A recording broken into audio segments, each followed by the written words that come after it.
తనని చిత్రహింసలు పెట్టకపోతే చిన్న పిల్లలు ఎక్కడున్నారో చెప్పదు.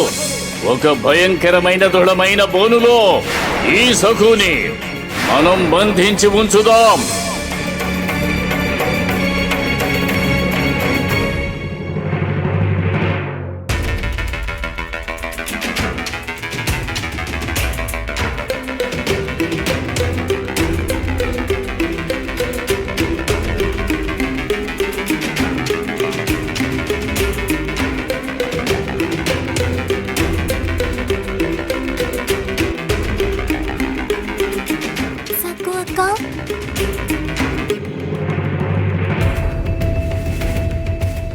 జిబ్రీ,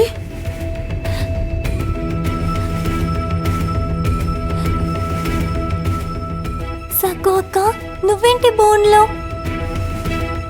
ఎవరు నిన్ను బోన్లో బంధించారు? జిబ్రీ, ఊరి ప్రజలకు అసలు నా మీద నమ్మకం లేదు. నేను వాళ్ళకి దేవుడి మీద ప్రమాణం చేసి చెప్పాను. అయినా పిల్లల్ని నేనే ఎత్తుకు వెళ్ళానని వాళ్ళు నిందిస్తున్నారు. నీకు తెలుసా అక్క, బోన్లో ఎవరిని బంధిస్తారో? పెద్ద పులిని. నువ్వు పులివి సక్కు అక్క, పులివి. అయ్యో, ఇప్పుడు అది అప్రస్తుతం జిబ్రీ. సరే, నువ్వు ఇక్కడికి ఎందుకు వచ్చావు? నువ్వు ఇక్కడి నుంచి వెళ్ళిపో, వెంటనే వెళ్ళిపో. ఎందుకు?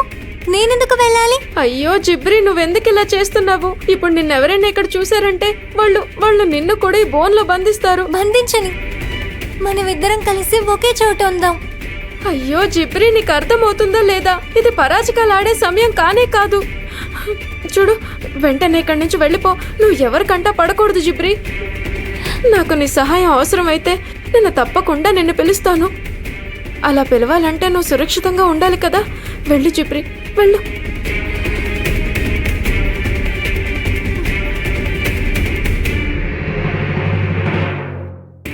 ఎవరక్కడ? బోని దగ్గర ఎవరున్నారు? జిబ్రీ, చూసావా? నేను వెళ్ళమంటే వెళ్ళట్లేదు. వెళ్ళిపో, పారిపో. వెళ్ళు జిబ్రీ.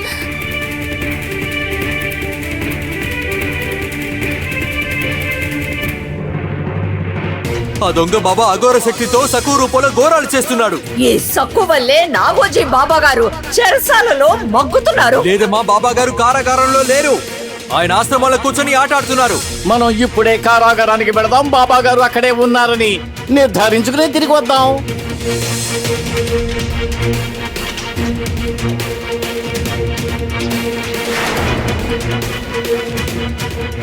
అమ్మకేమైంది?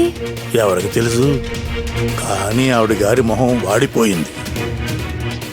మహాగురుజీ కృప, బాబా గారిని కాపాడండి. నా వల్ల ఆయనకు ఒక పెద్ద సమస్య వచ్చింది. మీరేం చేస్తారో నాకు తెలీదు. దయచేసి బాబా గారిని రక్షించండి. అమ్మా, అమ్మా, నీకేమైందమ్మా? నువ్వెందుకిలా బాధపడుతున్నావు? నీ మొహంలో నాకు విషాద ఛాయలు కనిపిస్తున్నాయి. వదినా, దిగు మాటల్ని మీరు తీవ్రంగా పరిగణించి మనసు పాడు చేసుకోగలరు. వాడేదో ఆవేశంలో అలా అనుంటాడు. దిగు అప్పుడప్పుడు మీకు వ్యతిరేకంగా మాట్లాడి మీ మనసుని బాగా గాయపరుస్తాడు. కానీ వాడికి మీరంటే నిజంగా ప్రాణం. వదినా, మీరు దయచేసి ఆందోళన పడకండి. కాస్త ప్రశాంతంగా ఉండండి.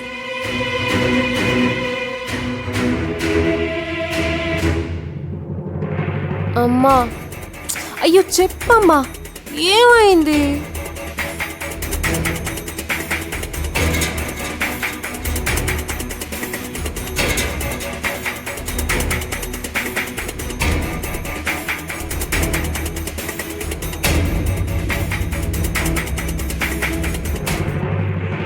ఏం చేద్దాం బాబా గారు?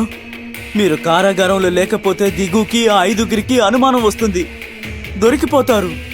అలా ఎన్నటికీ జరగదురా మూర్ఖ శిఖామణి.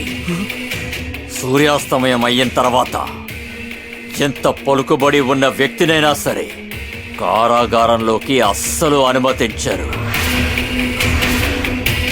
వెళ్ళిన వాళ్ళు చేతులు ఊపుకుంటూ తిరిగి వస్తారు చూడు.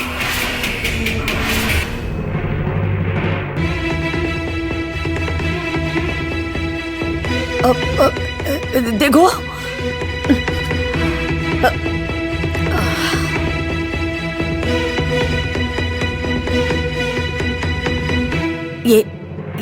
ఏం జరిగింది?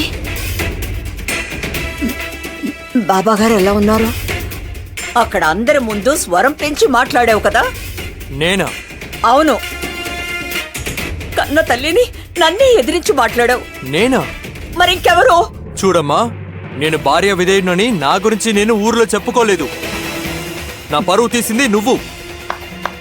ఇలా చప్పట్లు కొడుతూ మరీ చెప్పావు. నాకదెంత పెద్ద అవమానం. నువ్వు ఆ మాటే పట్టుకుని వేలాడతావా? నిన్నేమడిగాను? నువ్వేం మాట్లాడుతున్నావు?